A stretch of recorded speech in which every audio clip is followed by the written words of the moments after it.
संस्थापकाय च धर्मस्य सर्वधर्मस्वरूपिणे अवतारवरिष्ठाय रामकृष्णाय ते नमः। स्वामी विवेकानंद का बायोग्राफी हम देख रहे थे। आठपुर चैप्टर रामकृष्ण संघ का जो इतिहास है उसमें जो कुछ कुछ महत्वपूर्ण घटनाएं हैं उसमें से एक आठपुर में सब गुरु भाई, सब तो नहीं 9 गुरु भाई का नाम हमको यहाँ पे मिला है। वे लोग इकट्ठा हुए थे। नरेंद्र, बाबूराम, शरत, शशि, तारक, काली, निरंजन, गंगाधर और शारदा, यह 9 गुरु भाई वहाँ पे इकट्ठा होकर के किस तरह से क्रिसमस ईव को एक महत्वपूर्ण घटना घटी उसका डिस्क्रिप्शन हम पाठ कर रहे थे। ऑलरेडी देख लिया कि किस तरह से ट्रेन में जर्नी करके ये संगीत और सब वाद्य के साथ में ये लोग जर्नी कर रहे हैं। तानपुरा है, तबला है इसके साथ में, और जैसे ही ट्रेन स्टार्ट होती है तो साथ में ही नरेंद्र नाथ ने भजन गाने की शुरुआत कर दी। तो यह भजन गाते गाते यह लोग सब आठपुर की ओर चले। जैसे ही आठपुर पहुँचे तो मातंगिनी देवी, बाबूराम महाराज, भविष्य के स्वामी प्रेमानंद महाराज की माँ ने कितने प्रेम से उनको सादर आवकार पूर्वक, आह्वान पूर्वक ग्रहण किया और कैसे अपने खुद के हाथों से उनकी केयर करने में लग गई। तो यह हमने ऑलरेडी देखा हुआ है। इसके बाद में ये गंभीरानंद जी महाराज आगे क्या कहते हैं, थोड़ा सा पाठ करते हैं। क्या कहते हैं? पल्लीर श्यामल निर्जनतार मध्ये ए श्री रामकृष्ण भक्त परिवारे स्वच्छंदे आहार बिहारेर सुजोग पाइया त्यागी जुबक बृंदो भगवद आराधना ओ भगवत चिंताए प्राण ढालिया दिलेन। पल्ली अर्थात की गांव, गांव की यह श्यामल निर्जनता, उसमें भी इस रामकृष्ण भक्त परिवार में स्वच्छंदता पूर्वक आहार और विहार का सुयोग प्राप्त करके त्यागी युवक वृंद ने भगवत आराधना और भगवत चिंता में अपने प्राण ढाल दिए। देखिए यहाँ पे सबसे पहली बात तो है कि आप किसी के घर जाते हैं तो कभी कभी ऐसा लगता है कि ये हम लोग एक तरह से जो रहने को हैबिचुएटेड है उस तरह से शायद हम यहाँ पे नहीं रह पाएंगे। तो फिर मन में कभी कभी ऐसा लगता है कि अभी यहाँ से निकल करके कब हम अपने घर में वापस जाएंगे। किंतु कोई कोई घर ऐसा होता है जहाँ पे आप एज ए गेस्ट गए तो है, किंतु आप वहाँ के ये जो यजमान है, आपके होस्ट है, उनके साथ में आपका रिश्ता इतना गहन होता है, इतना प्रेमास्पद होता है कि आपको ऐसा ही लगता है कि आप अपने घर पे ही आए हैं। तो फिर वहाँ से जाने में कष्ट होता है। तो यहाँ पे भी देखिए कि ये तो रामकृष्ण भक्त परिवार है, तो ये बाबूराम महाराज की माँ का ये घर है छोटे से गांव आठपुर में। ये तो भक्त परिवार है भगवान रामकृष्ण देव का। और ये तो कल ही हमने देखा कि किस तरह से मातंगिनी देवी ने, ये बाबूराम जैसे उनका संतपुत्र है तो वैसे ही बाकी जो गुरु भाई थे, त्यागी संतान थे ठाकुर के, वो भी तो उन्हीं के संतान है बोल करके उनको ग्रहण किया था।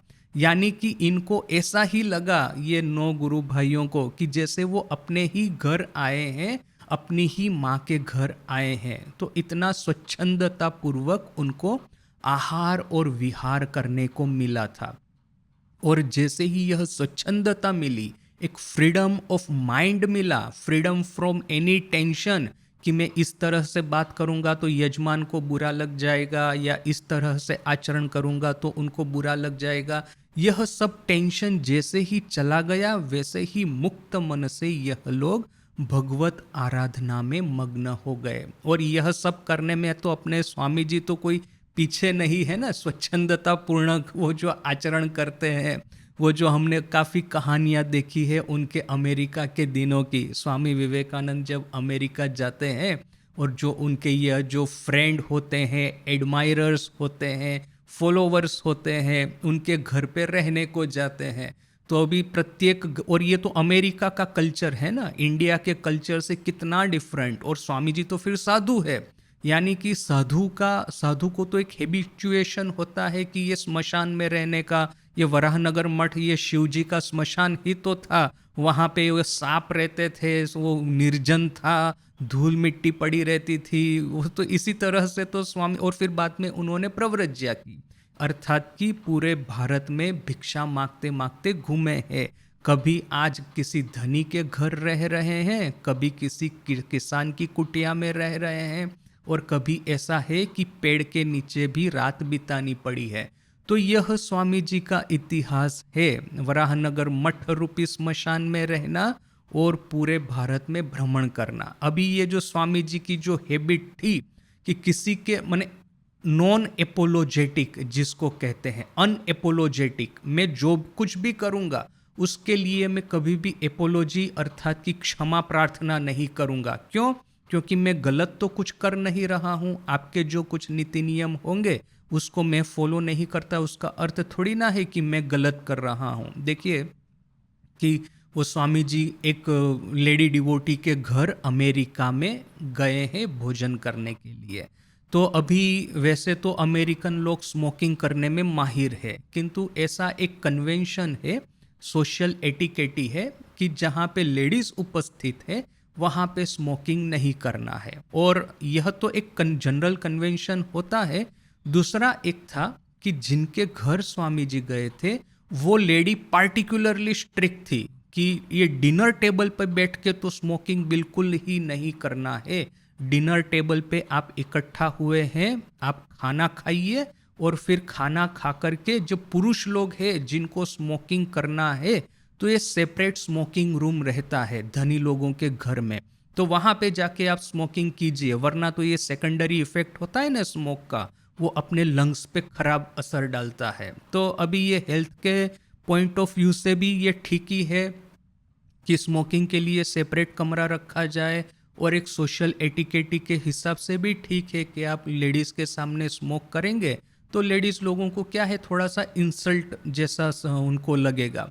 तो अभी ये तो स्वामी जी है वो तो सदाशिव, तो ये भोलेनाथ। तो अब जैसे हुआ ऐसा कि ये जो लेडी थी होस्टेस, वो 2 मिनट के लिए खड़ी होकर के किसी काम के लिए गई, डिनर चल रहा था, तो एकाएक स्वामी जी ने वो सिगार निकाली और वहीं पे डिनर टेबल पे ही वो स्मोक करना शुरू कर दिया, सिगार फूंकना शुरू कर दिया।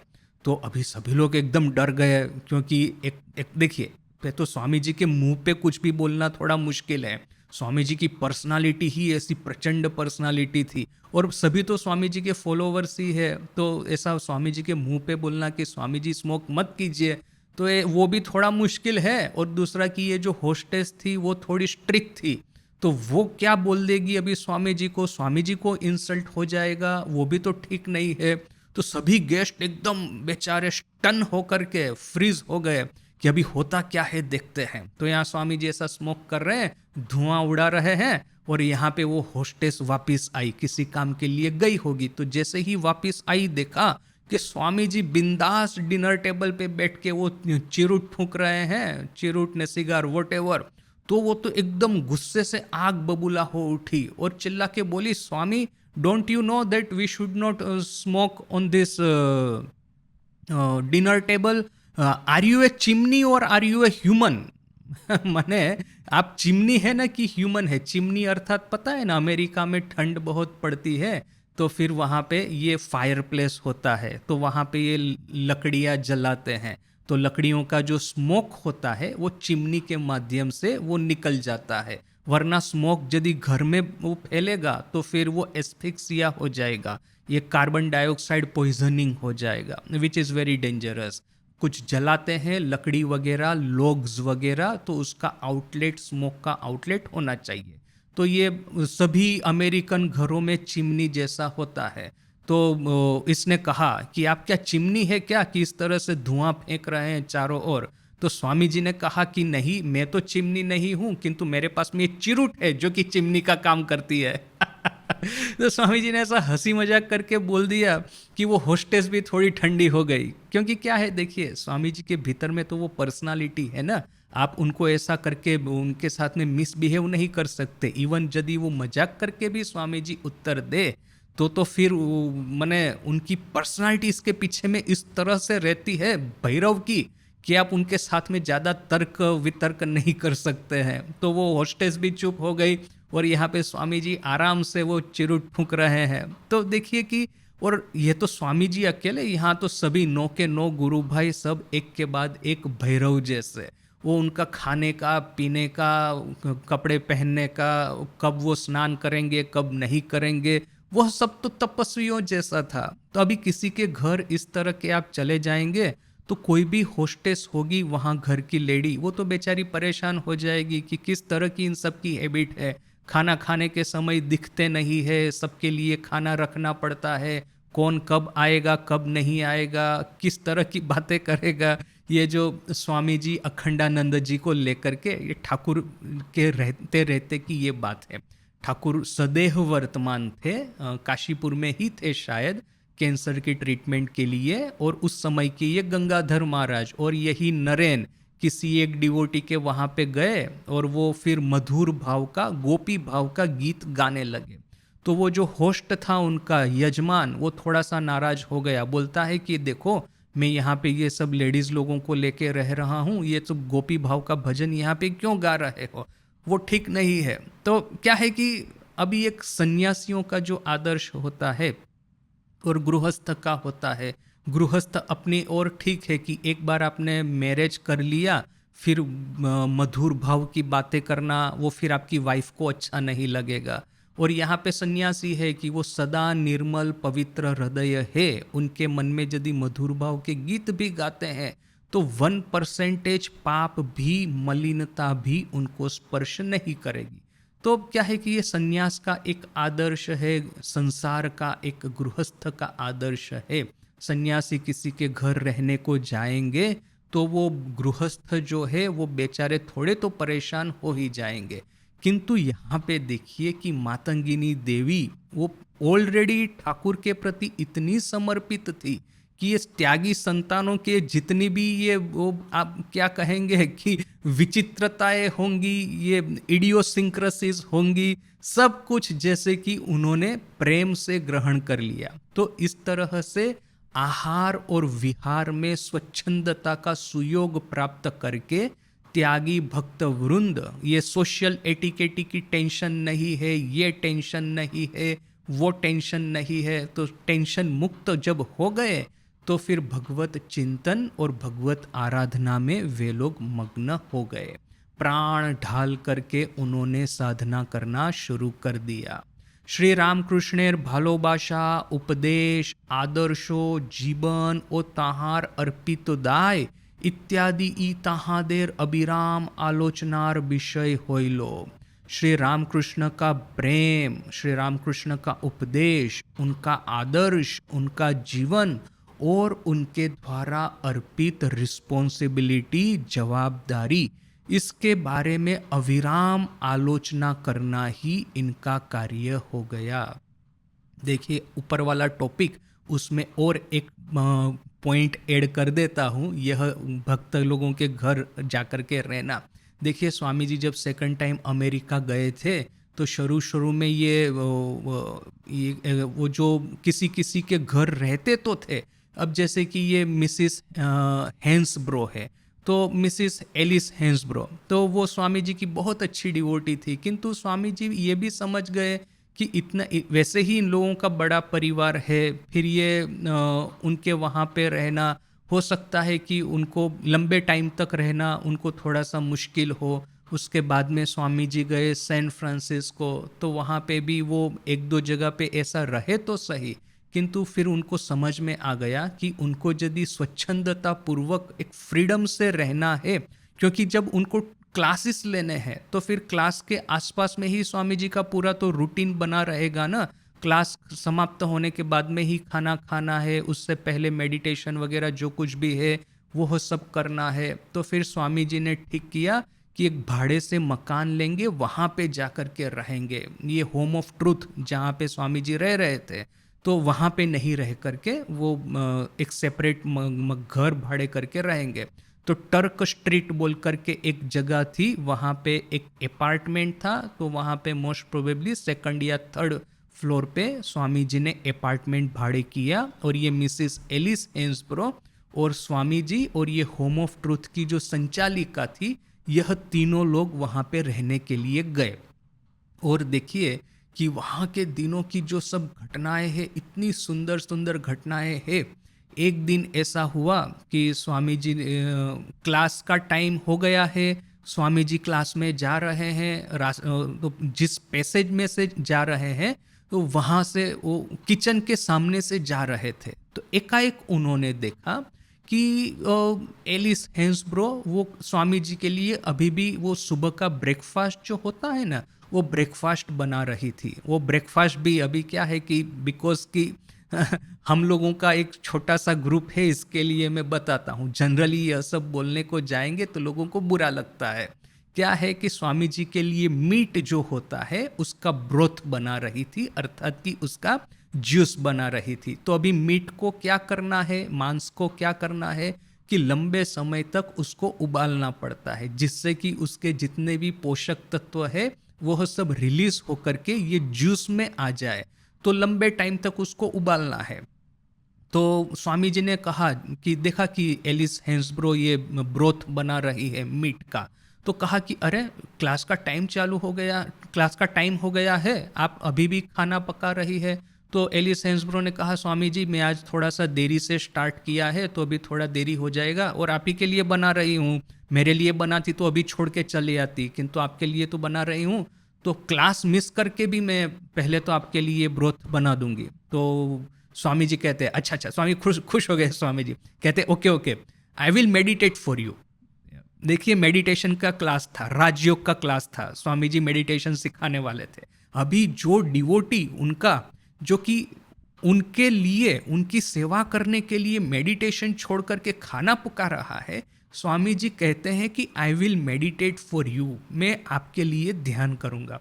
तो एलिस कहती है अच्छा ठीक है स्वामी जी। अभी वो वहाँ पे खाना पका रही है, वो ब्रोथ जो है वो बॉईल हो रहा है, वो वहाँ पे सामने खड़ा रहना पड़ता है, वो जो पेन, वो जो होता है ना एक चमचा वगैरह रह करके उसको बीच बीच में घुमाना पड़ता है, हिलाना पड़ता है, जैसे कि वो चिपक न जाए। तो अभी वो वहाँ पे खड़ी है, एकाएक वो खुद ये रेमिनिसेंस लिखती है, कहती है कि एकाएक इस तरह का शांति, पवित्रता और शीतलता आकर के मेरे पे सवार हो गया, जैसे कि मैं सही सही में ध्यान कर रही हूँ, किंतु ध्यान नहीं कर रही, वो मीट ब्रोथ बना रही है, वो किचन में खड़े रह करके वो तो, किंतु मन इस तरह से शांत हो गया है। तो वो समझ गई कि सही सही में स्वामी जी मेरे लिए ध्यान कर रहा है। अभी देखिए कि ये घटना एक्चुअली जिस समय हुई थी 1899 में, उसके ऑलमोस्ट 40 इयर्स के बाद में मिसिस एलिस हेंसब्रो ये रेमिनिसेंस स्वामी अशोकानंद जी को कहती है। और ये रेमिनिसेंस कहने के बाद कहती है कि आई स्टिल फील, स्वामी जी का डेथ तो हो गया 1902 में, यानी कि ये घटना है आई थिंक 1940 के आसपास की। तो कहाँ 1902 में स्वामी जी की महासमाधि और कहाँ ये 1940 की बात। ये एलिस हेंसब्रो कहती है स्वामी अशोकानंद जी को, I still feel as if Swami ji is meditating for me. मतलब दैट मच पीस, उतना शांति, शीतलता और पवित्रता उसमें यह रहती थी। तो देखिए कि आप यदि यह सोचते हैं कि मैं साधन भजन करके मन की शांति है, मेडिटेशन है, मेडिटेटिव पीस है, स्पिरिचुअल पीस है, स्पिरिचुअल जर्नी है, उसमें आगे बढ़ूंगा, तो कभी हमको ये भी देख लेना है कि ये मेडिटेशन करने की अपनी कैपेसिटी कितनी है। यदि कैपेसिटी कम है, देखिए आपकी स्वामी जी की तरह मेडिटेशन करने की कैपेसिटी है, स्वामी जी की तरह मेडिटेशन करके यदि आप आध्यात्मिक जीवन में फटाफट आगे बढ़ जाएंगे। ये जितने भी गुरु भाई है देखिए, सबके सब तो एक के बाद एक वो भूत और बंदर वो भगवान शिव के भूत और भगवान राम के बंदर इसी के जैसे है। वे लोग तो जो चाहे कर सकते हैं, किंतु जब आम आदमी की बात है हमारे जैसे, तब हमको ये डिसीजन लेना होता है कि मैं मेहनत करके, परिश्रम करके, मेडिटेशन करके, साधना करके, जब ध्यान करके अपने आध्यात्मिक जीवन में आगे बढ़ूंगा, न कि शरणागति पूर्वक सेवा करके आगे बढ़ूंगा। ये एलिस हेंसब्रो, उसको स्वामी जी 1000 राजयोग भी सिखा देते तो भी वो मुझे नहीं लगता कि इस तरह की आध्यात्मिक शांति और आनंद उसको प्राप्त होता जितना कि वो स्वामी जी के लिए खाना बना करके, वहाँ टर्क स्ट्रीट फ्लैट था जो कि भाड़े पे लिया था, वहाँ पे स्वामी जी की सेवा करके उसको जो शांति मिलती थी वो उसको मैंने अपने से जब ध्यान करके मिलती। देखिए, टर्क स्ट्रीट फ्लैट की बहुत सारी घटनाएं हैं। स्वामी जी अभी वहाँ पे तो स्नान करने के लिए बाथ टब होता है, तो अपने यहाँ पे तो क्या है, हम लोग बाल्टी में पानी डाल देते हैं स्नान करने के लिए, बाल्टी में से पानी लेते हैं। वहाँ पे वो बाथ टब होता है अमेरिका में, तो वहाँ पे भी स्वामी जी जिस बाथरूम में स्नान करते थे वहाँ पे बाथ टब है। तो ऐसा है कि बाथ टब पानी ज़्यादा समय रहेगा तो बैक्टीरिया वगैरह उसमें जमा हो सकता है, तो उसको घिस करके एक बार बीच बीच में धोना होता है, क्लीन करना होता है। अभी ये एलिस हेंसब्रो है, वो स्वामी जी का बाथ टब, एक तरह का वो स्टोन होता है ना, पत्थर होता है घिसने का, उसको लेकर के बाथ टब को क्लीन कर रही है। तो स्वामी जी को पता चला कि वो बाथ टब क्लीन कर रही है, तो पत्थर घिसने की आवाज़ आएगी, तो वो बाथरूम में जाके उसको कहते हैं, देखो ये यहाँ पे ये उसका बॉटम पे ये पानी जम जाता है ज़्यादा, उसको और ज़्यादा घिस करके तुम क्लीन करो। तो एलिस हेंसब्रो बेचारी वो तो क्लीन कर ही रही है और स्वामी जी सामने खड़े हैं और उपदेश के ऊपर में उपदेश दिए जा रहे हैं। अब देखिए, कुछ कुछ कार्य तो लेडीज़ लोगों को ही समझ में आते हैं। स्वामी जी ने ना ही कभी वो बाथटब का यूज़ किया है इंडिया में, ना ही वो, क्या है कि लेडीज़ का काम लेडीज़ ही ठीक से जानेगी ना। अब फिर भी स्वामी जी सामने खड़े रह करके एक के बाद एक ऑर्डर दिए जा रहे हैं, ऐसा करके घिसो, ऐसा करो, वैसा करो। तो फिर एलिस हेंसब्रो थोड़ी नाराज हो गई, वो खड़ी होकर के बोली, ये लीजिए ये पत्थर घिसने का, आप ही घिसिए, देखती हूँ मैं कि मेरे से अच्छा घिस सकते हैं कि नहीं। तो स्वामी जी को लगा कि नहीं नहीं, ये मैंने ऐसा सब बोल करके उसको नाराज कर दिया। फिर स्वामी जी उसको शांत करते, अच्छा ठीक है ठीक है, आप आपको जिस तरह से करना है क्लीन वो कीजिए। वो मेरा पत्थर वापस देके स्वामी जी वहां से निकल गए। देखिए कि सच एन इंटीमेट सीन, यहाँ पे काम गंध का एक नामो निशान भी नहीं है। मैं जब पहली पहली बार यह सब स्वामी जी के अमेरिका के दिनों के रेमिनिसेंस पढ़ता था, मुझे आश्चर्य होता था, कहाँ ठाकुर का यह उपदेश कि यदि एक स्त्री की मूर्ति भी यदि पड़ी है, स्त्री की एक गुड़िया भी यदि पड़ी है जमीन के ऊपर में, तो सन्यासी उसके सामने दूसरी बार देखेगा नहीं। और कहाँ ये निवेदिता के साथ में स्वामी जी का यह जो रिश्ता था, यह एलिस हेंसब्रो या एडिथ एलन, जो कि सब ये जोसेफाइन मैक्लाउड, ये जो अमेरिकन डिवोटीज थे, उन लोगों के साथ में स्वामी जी का रिलेशन, कहाँ ठाकुर का उपदेश, कहाँ ये स्वामी जी का लाइफ। कोई कोई लोग, यहाँ तक कि स्वामी जी के गुरु भाई भी, विज्ञान महाराज, विज्ञानानंद जी महाराज, वो स्वामी जी को कहते हैं कि भाई नरेन, तुम ये लेडी अमेरिकन लेडी डिवोटी के साथ में, तुम उस समय तो स्वामी जी कश्मीर वगैरह जा कर के आए थे तो इन लोगों के साथ में, और ये लोग भी बेलूर मठ में जब भी उनको आवश्यकता होती है आकर के स्वामी जी के साथ में वार्तालाप करती थी।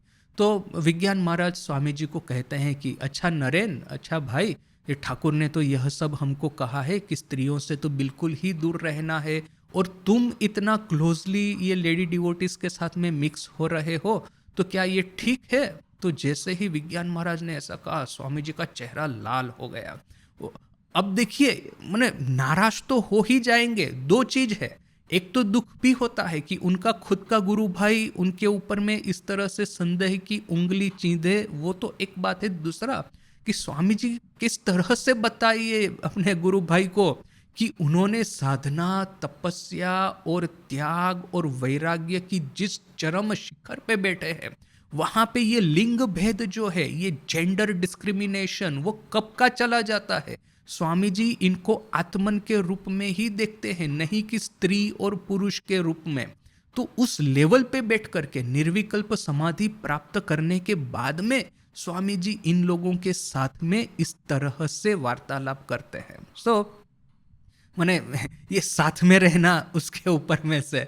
तो यहाँ पे आठपुर वापस चले आते हैं अमेरिका से, तो ठाकुर के, और वहाँ पे रह कर के फिर करना क्या है आठपुर में, तो ठाकुर के प्रेम के बारे में वार्तालाप करनी है, उन्होंने जो उपदेश दिया है उसके बारे में चर्चा करनी है, ठाकुर ने जो संन्यास का आदर्श दिखाया, त्यागी का योग का जो आदर्श दिखाया, उसके बारे में चर्चा करनी है। और सबसे इम्पोर्टेंट है कि गुरु भाइयों को और खास करके स्वामी जी को ठाकुर ने जो रिस्पॉन्सिबिलिटी दिया है उसके बारे में चर्चा करनी है। आर संगे संगे शास्त्रों व्याख्या तब स्तुति भजन संगीत कीर्तन और जप ध्यान तो चलते ही था किलो, और साथ साथ में शास्त्र व्याख्या स्तव स्तुति भजन संगीत कीर्तन और जप ध्यान तो चलता ही रहता है।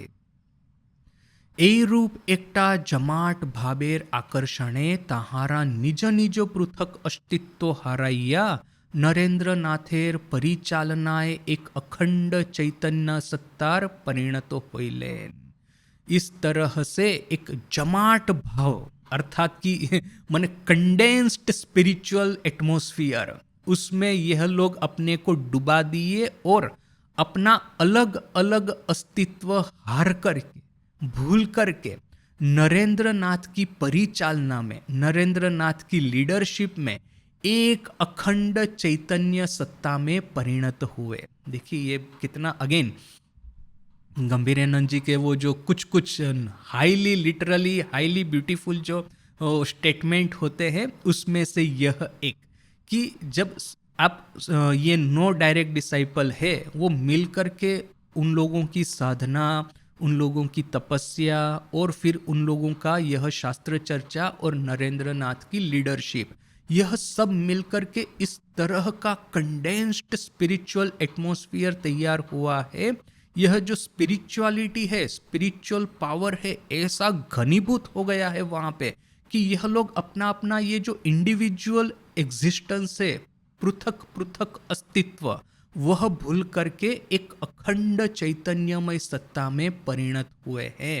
देखिए वही बात षोडशी पूजा का आखिरी मतलब समाप्त होने वाली है, कल्मिनेट होने वाली है।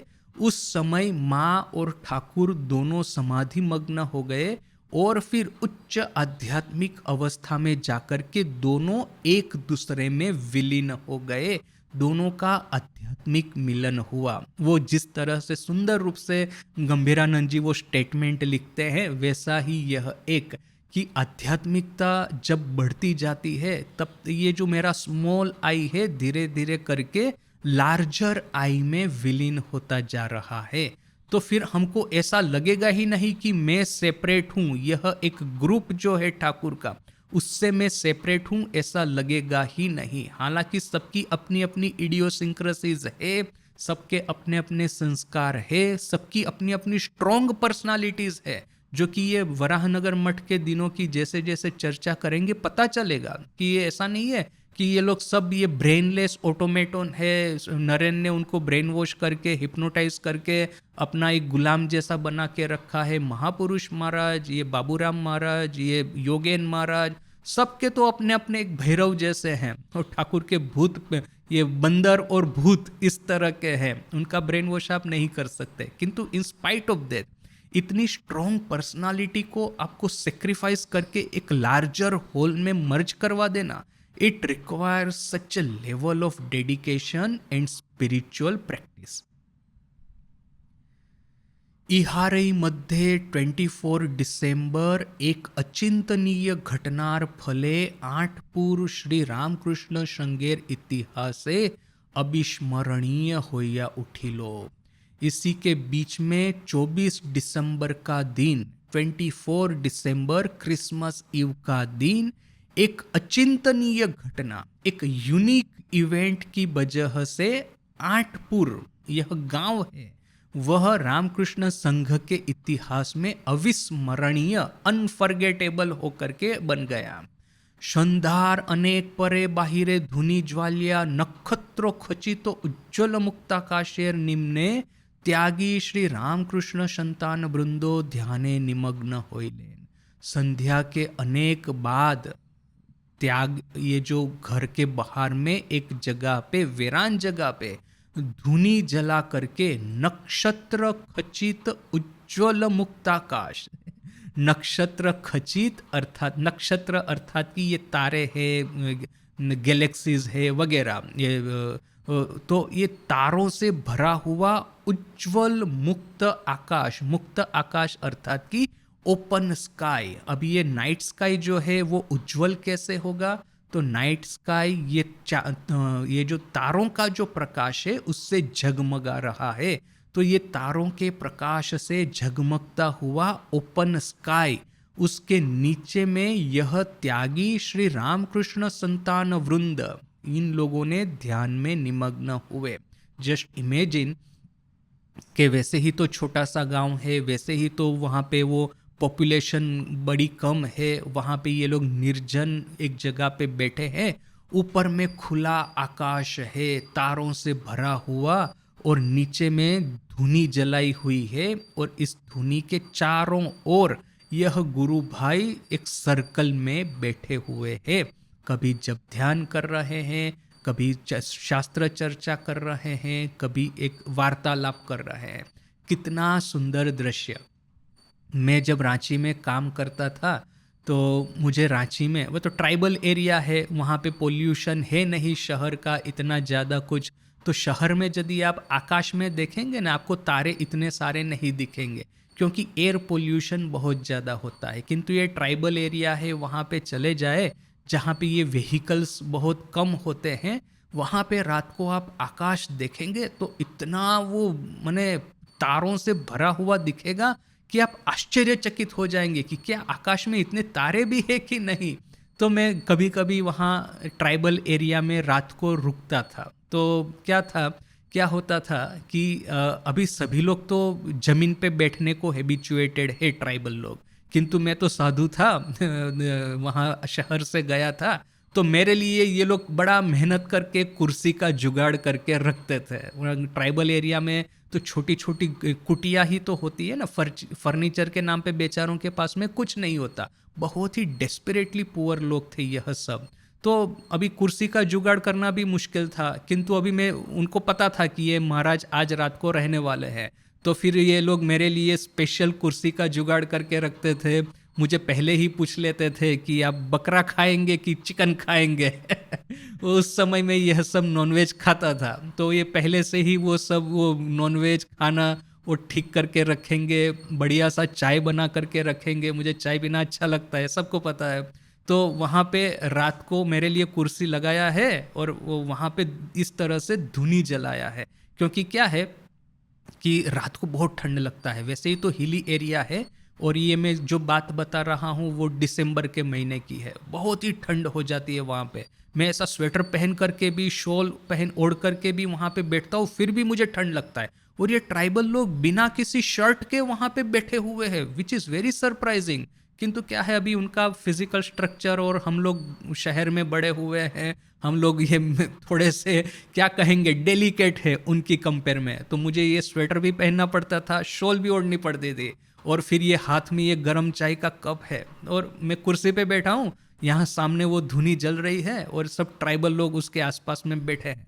वे लोग बात कर रहे हैं, मैं चुपचाप बैठा हूँ, मैं आकाश देख रहा हूँ, तारे गिन रहा हूँ। मैं शहर में रहता हूँ, शहर में बड़ा हुआ हूँ, मैंने कभी भी इतने तारे आकाश में नहीं देखे जितने उस समय मुझे दिखते थे। तो और ये जो आप ये लकड़ी जलाते हैं ना, तो लकड़ी के स्पार्क्स होते हैं, तो ये स्पार्क्स जो होते हैं ना, धीरे धीरे करके वो आकाश में उड़ते हैं। तो आप ऊपर में देखेंगे ना, कभी कभी आप कंफ्यूज हो जाएंगे कि आप तारे के सामने देख रहे हैं कि वो जो स्पार्क्स उड़ रहे हैं उसके सामने देख रहे हैं। ऑब्वियसली पता तो चल ही जाएगा कि ये स्पार्क है वो उड़ रहे हैं, तबकि तारे स्थिर है। किंतु दैट वाज अ मेस्मेराइजिंग सीन। तो वो सीन मुझे पक्का मेरी मेमोरी में फिट बैठा हुआ है। तो यहाँ पे भी यह जो एक ही सेंटेंस है, देखिए कितना सुंदर, कि धुनी जला करके नक्षत्र खचित उज्ज्वल मुक्ताकाश के नीचे में त्यागी रामकृष्ण संतान वृंद ध्यान में निमग्न हुए। ध्यानांते ताहारा ईश्वर आलोचनाए रतो आछेन एमन समय नरेंद्रनाथ क्रमे जीशु ख्रिस्टेर त्याग तपस्या पूत अपूर्व जीवन कथा प्राण स्पर्शी भाषाए आद्योपांत अनर्गल बोलिया जायते लागी लेन। ध्यान जब समाप्त हुआ ध्यान के अंत में ध्यानांते वह लोग ईश्वर आलोचना में रत थे, मग्न थे। उस समय नरेंद्र नाथ धीरे धीरे करके यीशु ख्रिस्ट का त्याग और तपस्या पुत अपूर्व जीवन कथा प्राण स्पर्शी भाषा में पहले से आखिर तक, आद्योपांत, पहले से आखिर तक, अनर्गल एंड माने विदाउट इंटरप्शन बोलने लगे। अब देखिए कि अगेन हम लोगों का एक तरह का प्रेजुडाइज होता है। मैं ट्राइबल एरिया में काम करता था तो मैं देखता था कि ये क्रिश्चियन मिशनरीज वहाँ पे कितना प्रवेश कर गए हैं, किंतु देखिए कि वे लोगों की भी तो एक तपस्या है ना। हम साधु यानी कि, या तो फिर मैं कहूँगा कि ये हिंदू समाज इन जनरल ट्राइबल लोगों को जैसे कि एबेंडोन कर दिया है, उन लोगों को अपने नसीब पे छोड़ दिया है। तब कहीं अब ये क्रिश्चियन लोग जाएंगे, उनको कन्वर्ट करेंगे, थोड़ा बहुत हेल्प करेंगे, तो उसमें गलती किसकी है? उनकी है ना कि हमारी है? हम लोग अपने भाइयों की संभाल नहीं रखते बोल करके ही तो वे लोग यह सब करने में सक्षम हुए हैं ना। तो दैट इज़ वन थिंग।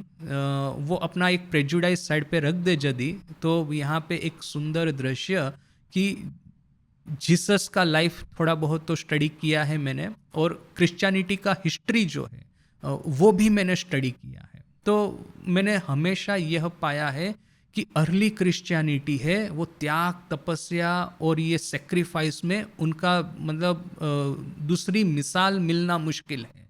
एक बार जब क्रिश्चियन कम्युनिटीज फॉर्म होना शुरू हो गई और उसके बाद में ये जो रोमन एम्पेरर था, एक के बाद एक जितने भी पागल रोमन एम्पेरर आते गए, उन्होंने सोचा कि ये अपने राज्य में जितना भी यह केओस चल रहा है, जितना भी डिस्टर्बेंस चल रहा है, सबके लिए ये क्रिश्चियन जो है उनको रिस्पॉन्सिबल बना दो और फिर उनको जिंदा स्टेक के ऊपर में जला दो।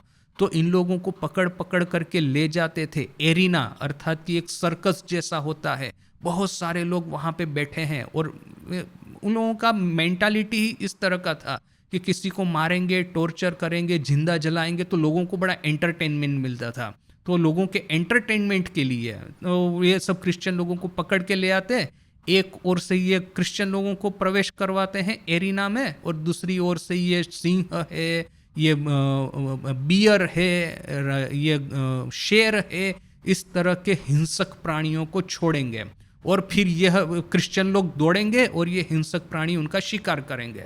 इस तरह का एंटरटेनमेंट चलता था। तो लोगों को खुश रखने के लिए ये जो रोमन एम्पेरर थे, वे लोग क्रिश्चियन लोगों पे इस तरह का अत्याचार करते थे। इसके बावजूद जबकि उनको कहा जाता कि आप लोग जीसस को renounce Jesus and worship the emperor, ये एम्पेरर है उसकी पूजा करो, जीसस को छोड़ दो, तो ये लोग स्वीकार नहीं करेंगे। नहीं, एम्पेरर तो मनुष्य है, मनुष्य की पूजा नहीं होती, पूजा ईश्वर और ईश्वर के संतान की ही होती है। सो दैट इज देयर, माने भीतर में से ऐसी अग्नि शिखा की तरह, प्रज्वलित धुनी की तरह उन लोगों में ये जो फेद था, that is what कि later on Christianity became such a dominant and successful world religion। तो हम हिंदुओं में भी एक प्रचंड धधकती हुई ये श्रद्धा, ये पेट्रियोटिज्म, ये एक दूसरे के प्रति सहानुभूति, ये जब तक हम लोगों में नहीं आएगा, ये ऊंची जात का है न कि ये नीची जात का है, ये इस कास्ट का है न कि उस कास्ट का है, ये इस राज्य का है न कि उस राज्य का है, वह सब चीज़ों से हमको क्या लेना देना है?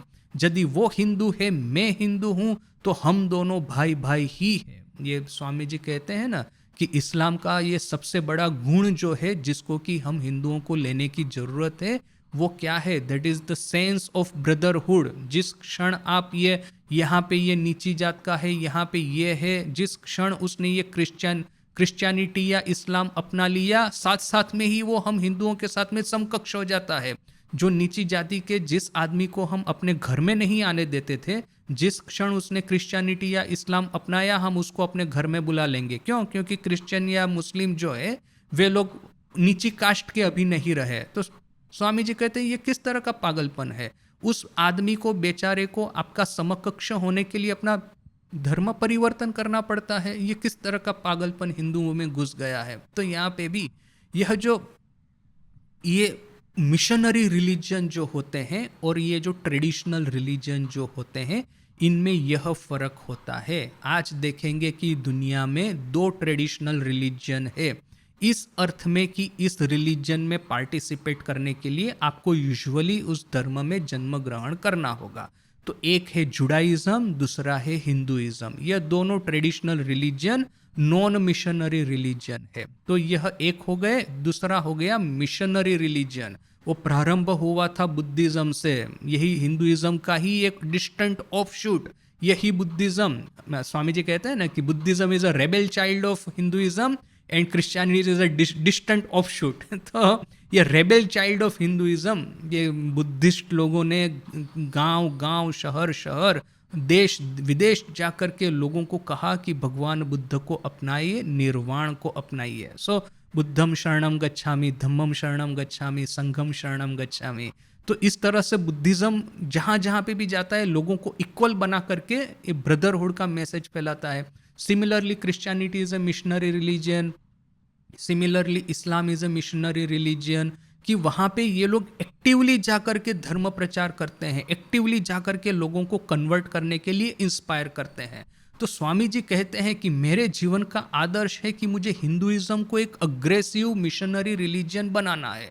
हिंदुइज्म में आपने जन्म लिया, ये नीची कास्ट का, ये ऊंची कास्ट का, ये इस कास्ट का, ये उस कास्ट का, ये जेंडर डिस्क्रिमिनेशन, ये लैंग्वेज डिस्क्रिमिनेशन, ये माने जियोग्राफिकल डिस्क्रिमिनेशन, ये बंगाली है, गुजराती है, ये तेलुगु है, ये हिंदी है, यह जो जितने भी डिस्क्रिमिनेशन है, we have to do away with it. We have to make Hinduism aggressively missionary religion. हमको अग्रेसिवली जाकर के प्रीच करना है। स्वामी जी क्या कहते हैं? India must conquer the world but not with the military power but with the power of spirituality. तो this spiritual power से दुनिया को कॉन्कर करना, दैट इज हम लोगों का उद्देश्य है। तो यहाँ पे जब स्वामी जी धीरे धीरे करके जीसस के बारे में, जीसस का जो पवित्र तपस्यामय उनका जीवन था, इसके अलावा देखिए भारत में तपस्या की कोई कमी नहीं है। आपको गांव गांव, शहर शहर, घर घर में तपस्वी साधु संत देखने को मिल जाएंगे। जीसस कोई, उन्होंने इन लोगों के सबसे ज़्यादा जा करके कुछ ऐसा नहीं किया। किंतु जो क्रिश्चियनिटी का जो यूनिकनेस है, दिस इज अग्रेसिव मिशनरी जिल, ये अग्रेसिव प्रीचिंग जिल, जो कि हम हिंदुओं में नहीं है। हम हिंदू, यदि हम पे अत्याचार करने को कोई आएगा तो हम लोग साथ में मिलकर के सामना नहीं कर पाएंगे। हम लोग सोचेंगे अरे वो उस कास्ट के ऊपर अत्याचार कर रहा है, उससे मुझे क्या है। फिर दूसरे पे अत्याचार करेगा वो आक्रमणकारी, तो हम सोचेंगे कि उस कास्ट के साथ में कर रहा है, मेरे क्या है उससे। फिर जब किंतु वे लोग मेरे पे आक्रमण करने को आएंगे तो मुझे कोई सहाय करने को नहीं आएगा। यानी कि हम लोग सब इतना बटे हुए हैं। तो this aggressive form of Hinduism is necessary which can fuse us together. ये जो कहा ना आगे में कि इस तरह का एक उच्च आध्यात्मिक वातावरण तैयार हुआ कि ये जो सबकी ये जो इंडिविजुअलिटी थी गुरु भाइयों की, उनकी ये इडियोसिंक्रेसीज थी, उनके ये इंडिविजुअल कर्म प्रवाह थे, संस्कार थे, सब भूल करके वे लोग एक जमाट बांधा, एक घनीभूत आध्यात्मिकता में वे लोग मर्ज हो गए। सो हम लोगों के भी ये caste difference, gender discrimination, geographical discrimination, language differences, यह सब भूल करके हम सब हिंदू एक ब्रदरहुड के भाव से इकट्ठा हो।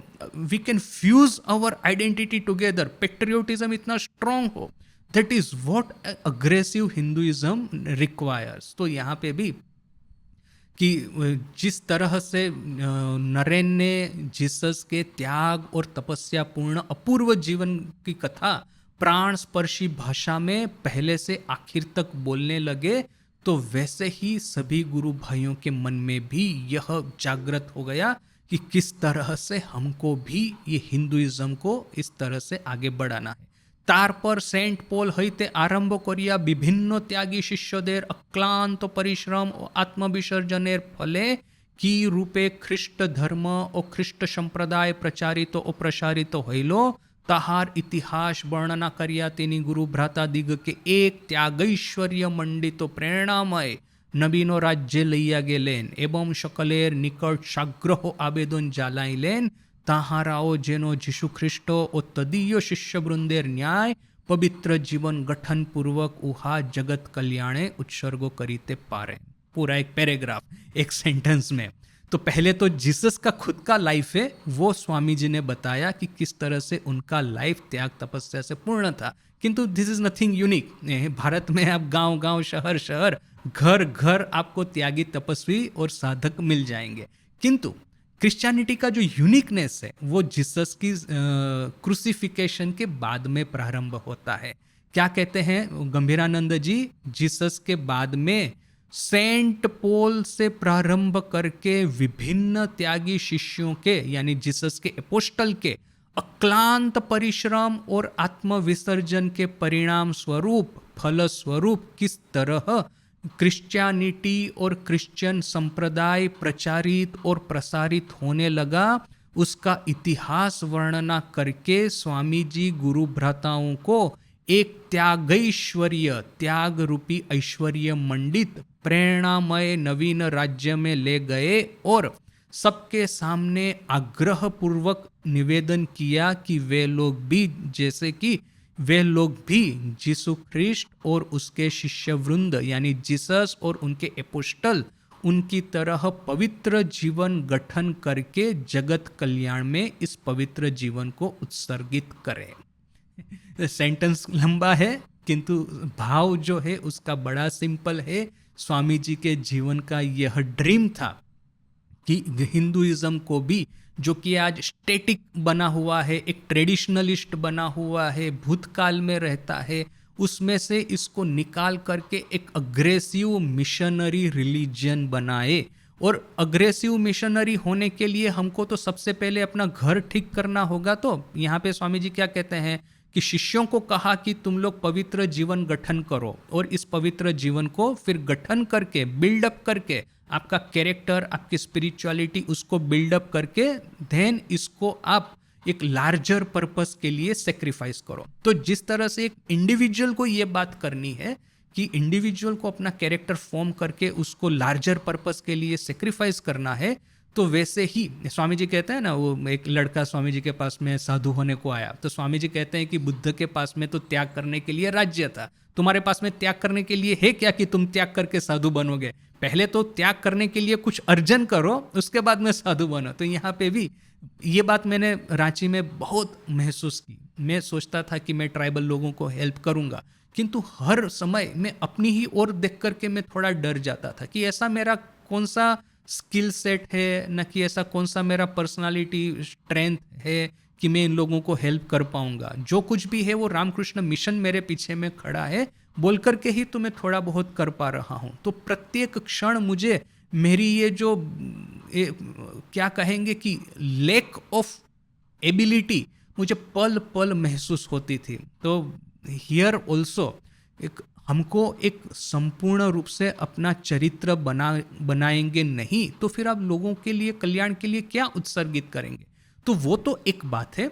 दूसरा कि यदि अग्रेसिव हिंदुइज्म को फॉर्म करना है जो कि पूरे विश्व में फैल करके देश विदेश जाकर के लोगों को कहे कि हिंदू धर्म के ये योग और वेदांत रूपी ये जो उच्च आदर्श है अपने जीवन में उसको ढालिए, अपने जीवन में इसको अपनाइए और जीवन को इसके अनुसार ढालिए, वो कहने से पहले तो अपना खुद का घर अपने को ठीक करना होगा। भारत में ही ये जो डिवीजन है हम लोगों के भीतर में, वैमनस्य है हम एक दूसरे के प्रति, उसको तो खत्म करना होगा। जितने भी जाति प्रजाति, जितने भी कास्ट है, जितने भी ये समाज संप्रदाय है, उन सबको तो एक पेडेस्टल पे इक्वालिटी देनी होगी। तब इस तरह से अपना घर हिंदुओं को ठीक करना होगा, तब तो कहीं जाकर के आप विदेश में जाकर के अपने को प्रीच करेंगे। वरना देखिए ये जितने भी अमेरिकन यूरोपियन आते हैं भारत में, एक कैमरा लेकर के स्लम एरिया में जाते हैं और फिर ये जो स्लम में ये जो नंगे बच्चे घूमते रहते हैं, खेलते रहते हैं कादव में, कीचड़ में,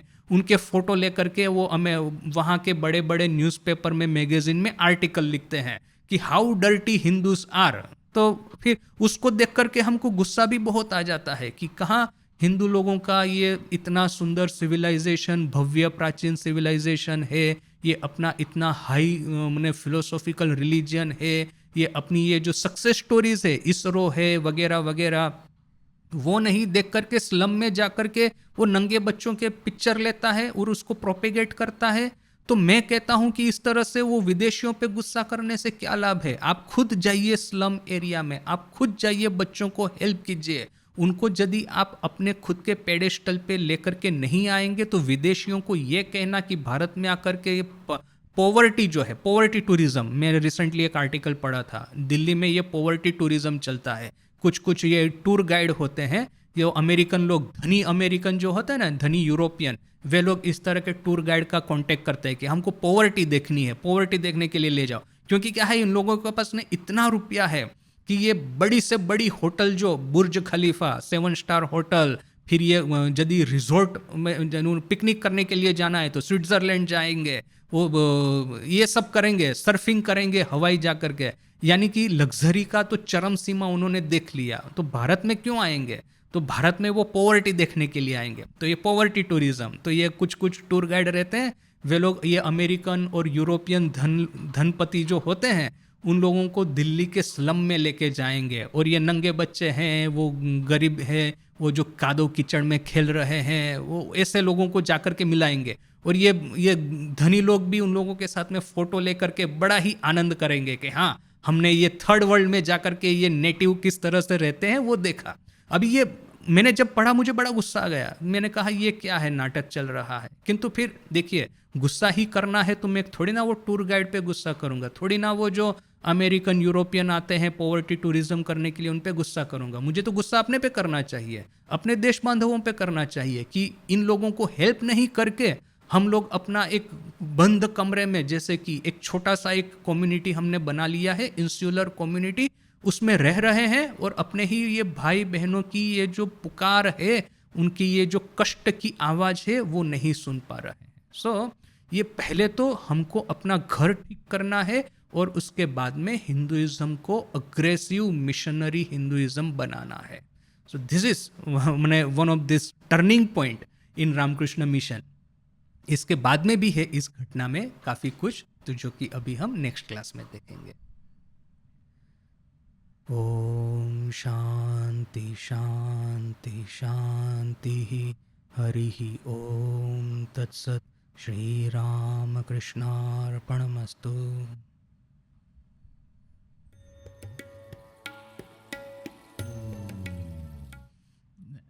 ये बिल्कुल, जय माँ, ये बिल्कुल वैलिड ऑब्जर्वेशन है। देखिए कि रामकृष्ण मिशन भी ऐसा ही था। आप बाबूराम महाराज की कहानियाँ पढ़िए ना, एक रेमिनिसेंस है, कुछ लड़के वहाँ कलकत्ता से निकले, सोचा कि चलो आज बेलूर मठ जाते हैं, तो गंगा तैर करके, अभी गंगा शायद बेलूर मठ के सामने देखी होंगी, एटलीस्ट 2 किलोमीटर और बड़ा रैपिड उसका फ्लो है, किंतु ये सब यंग लड़के हैं ना, गंगा तैर करके बेलूर मठ में आए। अभी आके देखा कि दोपहर हो गई है, खाना सब समाप्त हो गया है, सब लोग दोपहर को विश्राम करने के लिए चले गए हैं। अभी ये लोग गंगा तैर के आए हैं, यानी जो परिश्रम हुआ होगा, यंग लड़के हैं, भूख तो लगी है, तो जाकर के बाबूराम महाराज को प्रणाम किया। बाबूराम महाराज ने पूछा देख करके ही, भीगे कपड़े देख करके, कि कैसे आए, तो बोला गंगा तैर करके, सामने वाले बैंक से गंगा तैर के आए। तो बाबूराम महाराज इंस्टेंटली समझ गए, यंग है, गंगा तैरी है 2 किलोमीटर का, तो भूखे होंगे। अभी क्या है, वो रसोईया जो था वो चला गया है विश्राम करने के लिए। बाबूराम महाराज ने अपने से किचन में गए, अपने से ये जो सब ये चावल वगैरह दाल इकट्ठा किया, अपने हाथों से खिचड़ी बनाई और खिचड़ी अपने हाथों से इनको खिलाई, और ये लड़के बड़े खुश होकर के चले गए। अब ये लड़कों का आगे पीछे और कुछ नहीं है, कि ऐसा नहीं कि उसमें से बाद में कोई साधु हो गया ना, कि ऐसा हो गया कि उनको लगा होगा बाबूराम महाराज को कि भविष्य में यहाँ पे ज्वाइन करने को आएगा, नथिंग। ये बस इतना ही उनका ये रेमिनिसेंस। किंतु ये लोग कहते हैं कि ये हम लोग अपने 7 जन्म में नहीं भूलेंगे, इस तरह का जो प्रेम था। So that was in Ramakrishna Mission, था ही था। अभी आजकल का जैसे आप लोग कह रहे हैं ना कि हम लोग इतना एक्टिवली डिवोटी को अट्रैक्ट करना नहीं करते हैं, तो देखिए मैं अपनी ही बात बताता हूँ। एक तो मैंने, मेरे जैसे जो है साधु, यंग साधु, हम लोगों को एक डर लगता है कि डिवोटियों के साथ में ज़्यादा बात करने को जाएंगे तो एक क्या है ना कि ये फिसलन वाला रास्ता है, कहीं एक माया में फंस गए तो फिर क्या है कि एक दूसरा झमेला खड़ा हो जाएगा। उससे बेटर है कि एक मॉडरेट लेवल का इंटरेक्शन जहाँ पे रखना चाहिए, जितना उतना रखो, काम के रिलेटेड इंटरेक्शन रखो और बाकी का भक्तों को कहो कि जाइए अभी ठाकुर के पास में, जाइए मंदिर में जाके बैठिए। हम लोग इतना एक्टिवली लोगों को एंगेज नहीं करते हैं। और दूसरा, माने ये भय सदा एक हमेशा हमारे मन में रहता है। तो जैसे मानव भाई ने कहा, बिल्कुल ठीक कहा कि ये साधुओं के मन में ये कन्फ्लिक्ट है।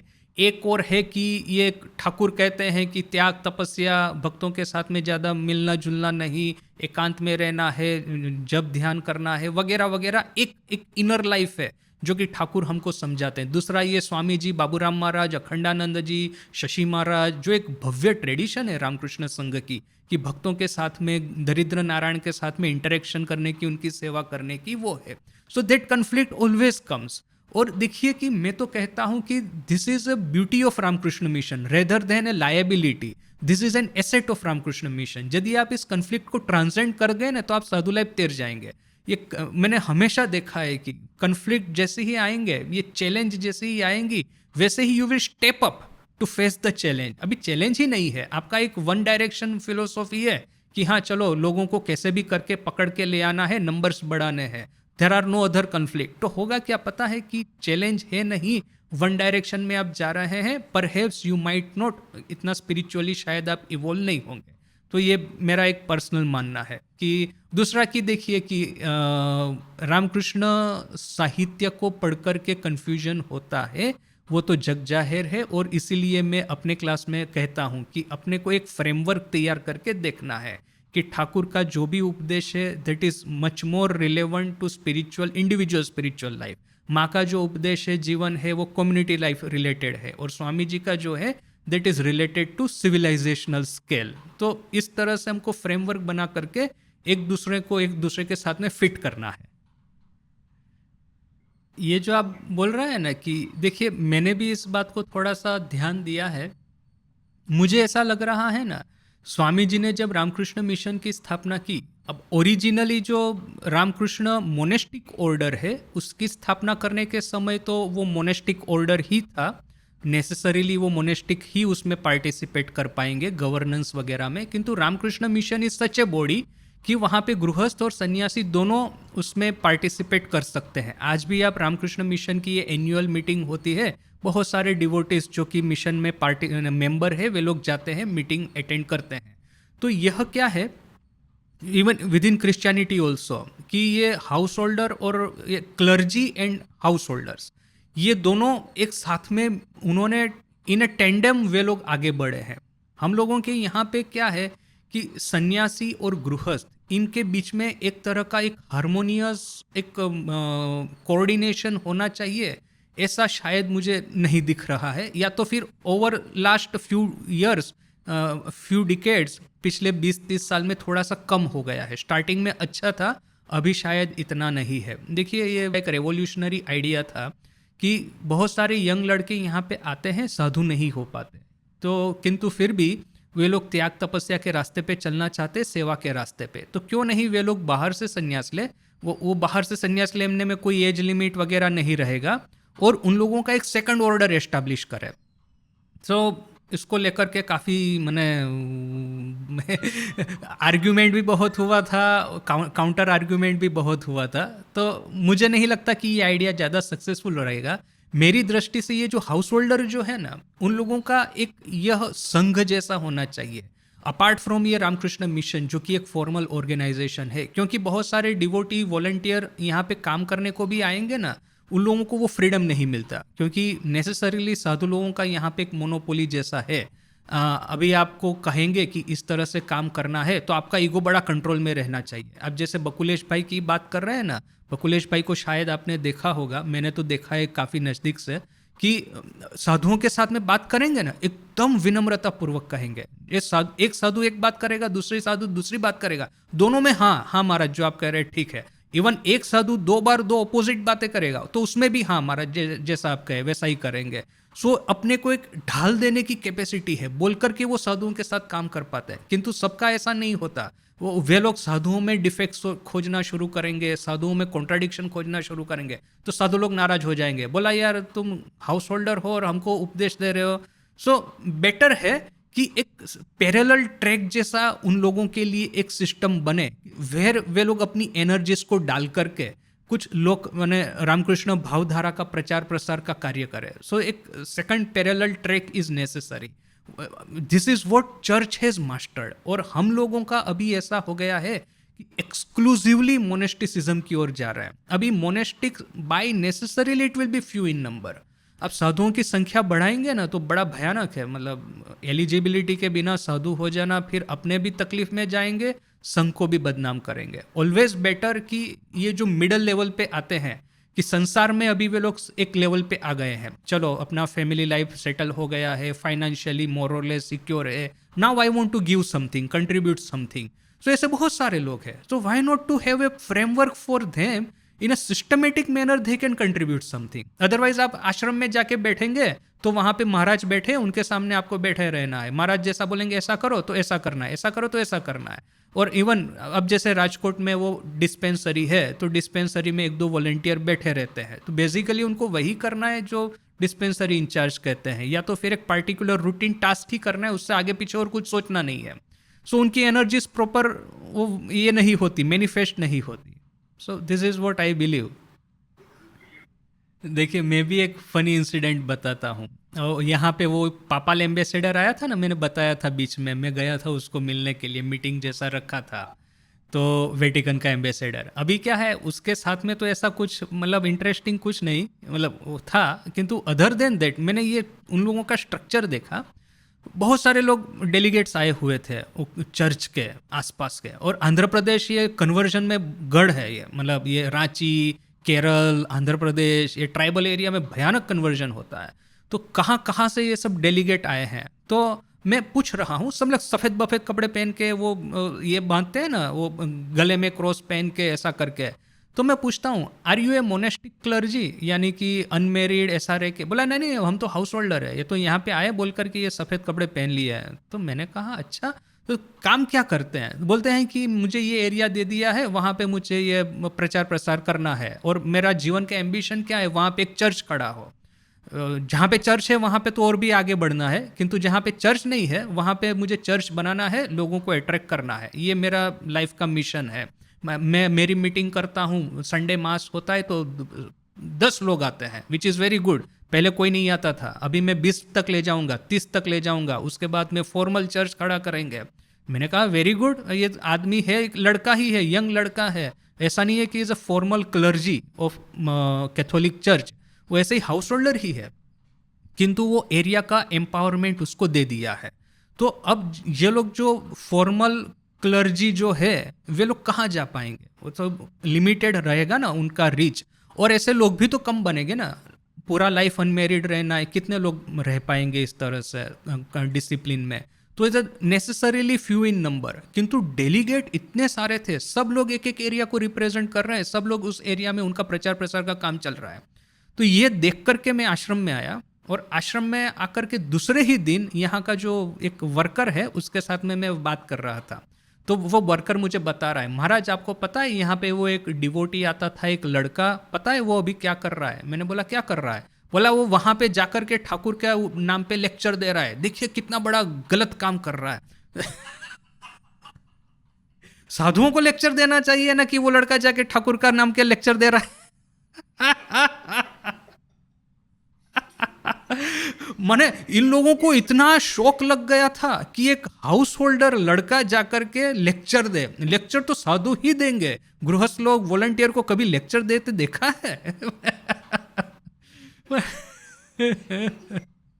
देखिए मैं गारंटी पूर्वक कह सकता हूं, आज हमारा आश्रम यहाँ का, मैं सिर्फ इसी आश्रम की बात करूं कि हम ऐसा कहे कि आप एक एक एरिया ले लीजिए, उस एरिया में आपको प्रचार प्रसार करना है, संध्या आरती करनी है, संध्या पूजा करनी है, प्रेयर सेशन करना है, और यथासंभव सेवा कार्य करना है। मुझे नहीं लगता कि 50 से कम लोग मिल जाएंगे हमको, माने इतने लोग मुझे आराम से मिल जाएंगे, ऐसा मेरा विश्वास है। सिर्फ मैं इसी सेंटर की बात कर रहा हूँ।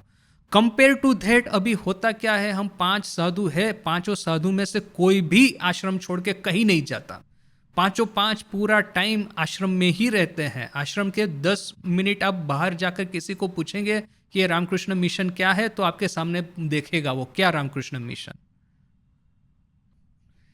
देखिए, मैं तो कहता हूँ कि हम लोग इस तरह के फिलोसॉफिकल रेबिट होल में मत न भी जाए, फिलोसॉफिकल ब्लैक होल में न भी जाए, और एक सिंपल यदि एक ऑर्गेनाइजेशनल एक डिसीजन मेकिंग करे कि भाई ये वॉलंटियर है, डिवोटीज है, उनका भी कुछ कंट्रीब्यूशन करने की इच्छा है, so give them a systematic framework in with in which they can contribute something and they will feel, मैंने दे विल फील सेटिस्फाइड, मैंने कृतार्थ हो जाएंगे कि हाँ भाई हमने भी कुछ किया है। स्वामी जी का जो आदेश है शिव ज्ञान जीव सेवा, वो भी मैंने थोड़ा सा किया, और ठाकुर की बातें करना है ना। अब जैसे कि देखिए, मैं रांची में सेम थिंग आपने कहा ना कि नॉर्थ ईस्ट में कि हम लोग ठाकुर का भी नाम नहीं लेते अपनी स्कूलों में, सेम चीज मैंने रांची में देखा। अपनी रात्रि पाठशाला है, नाइट स्कूल, तो वहाँ पे वही बस सेक्युलर एजुकेशन ही चलता है। मैंने जाकर के कहा कि देखो कथामृत का थोड़ा सा पाठ करो, ये स्वदेश मंत्र है सबको मुखस्थ कराओ, ये अपने जो जो इजी भजन है ये रामकृष्ण शरणम, वो सब स्टार्ट कराओ। ये क्यों हम नहीं करेंगे? उसमें कौन सा हमको ये डर थोड़ी ना है कि मैं संघ गुरु बनकर के दीक्षा दे रहा हूँ, वो डर छोड़ दीजिए। आपको उनको रामकृष्ण शरणम सिखाना है, आप थोड़ी ना गुरु बन गए हैं। आपको उनको स्वदेश मंत्र सिखाना है, कौन सा आपको डर लग गया है कि नहीं मेरी आध्यात्मिकता चली जाएगी, मैं गुरु के पद पे बैठ जाऊंगा तो मेरे में घमंड आ जाएगा। रामकृष्ण शरणम सिखाने में कौन सा बड़ा ये है? एक डर छोड़ करके ये जो बेसिक अपने अपने संग में जस्ट स्पिरिचुअल वेल्थ कितना है, अपने भजन ट्रेडिशन, अपने भजन की ट्रेडिशन, ये आगमनी गीत, श्यामा संगीत, ठाकुर माँ स्वामी जी के गीत, ये संस्कृत स्तोत्र, माने सच ए वेल्थ वी हैव गॉट। ये योग है, वेदांत है, कथामृत का पाठ है, ये सब मेडिटेशन की सामान्य टेक्निक्स है, सच ए वेल्थ वी हैव गॉट। उसका आप कीजिए ना प्रचार प्रसार, आपको कौन रोकता है? आप कुछ लड़कों को तैयार कर दीजिए, गृहस्थों को तैयार कर दीजिए, जाइए आप इस एरिया में जाइए, आप काम कीजिए, हम लोग आपके बैकअप में खड़े हैं। जो भी आपको फ्रेमवर्क चाहिए, हम लोग इंस्टीट्यूशनल फ्रेमवर्क प्रोवाइड करने को तैयार है। अरे कितना काम होगा। सबसे बड़ा क्या है कि उनको फ्रीडम देना है। देखिए, प्रभानंद जी का एक था विवेकानंद सर्विस कोर, उनको स्टार्ट करना था। तो मैं राजकोट में था उस समय, तो अनंत महाराज थे, तो उन्होंने एक दो वॉलंटियर को पकड़ा, बोला कि आप लोग सर्विस कोर स्टार्ट कीजिए। तो अभी ये वॉलंटियर भी कैसे है, उनको साधु संग करने की बड़ी इच्छा है, तो वे लोग ऐसे 10-15 लड़कों को इकट्ठा किए, कुछ कुछ ड्रिल वगैरह करवाते थे, वो एनएसएस टाइप का ड्रिल करवाते थे, और फिर पूरा टाइम आश्रम में बैठे रहते थे, मौका खोजते रहते थे कौन साधु को पकड़ करके उसके साथ में गप लगाना शुरू करे। और मैंने कोई इंडिपेंडेंट थिंकिंग नहीं की। और फोटो खींचवाने के लिए कभी एक बार स्लम में ले जाएंगे, वहां पे बच्चों के साथ में वो नोटबुक टेक्स्ट बुक हाथ में लेके फोटो खींच लेंगे। मैंने जब पहली बार फोटो देखे मैं बड़ा इंप्रेस हो गया। मैंने बोला कि आप सप्ताह में कितना घंटा आप वहां पे जाते हैं? बोला एक ही बार गए अभी तक फोटो खींचवाने के लिए। बाकी पूरा टाइम आश्रम में ही बैठे रहते हैं। आश्रम में का क्या काम करना है? मंदिर क्लीन करना है, किचन में काम है, साधुओं की सेवा करनी है, उसके लिए हम तैयार है। मैंने कहा भाई मंदिर क्लीन करने के लिए, किचन में काम करने के लिए, साधुओं की सेवा करने के लिए दूसरे 10 लोग बैठे हैं। ये विवेकानंद सर्विस कोर का आइडिया वही है कि आप लोग बाहर जाके गरीब लोगों के लिए कुछ करें, या तो नीडी लोगों के लिए कुछ करें। किंतु माइंड सेट ऐसा बैठ गया है, साधु लोग भी उनको छोड़ना नहीं चाहते कि आए लोग बाहर जाके काम करें, और उन लोगों के भीतर में डर है कि हम लोगों को गुरु नहीं बन जाना है, जैसे हम आश्रम में ही बैठे रहेंगे।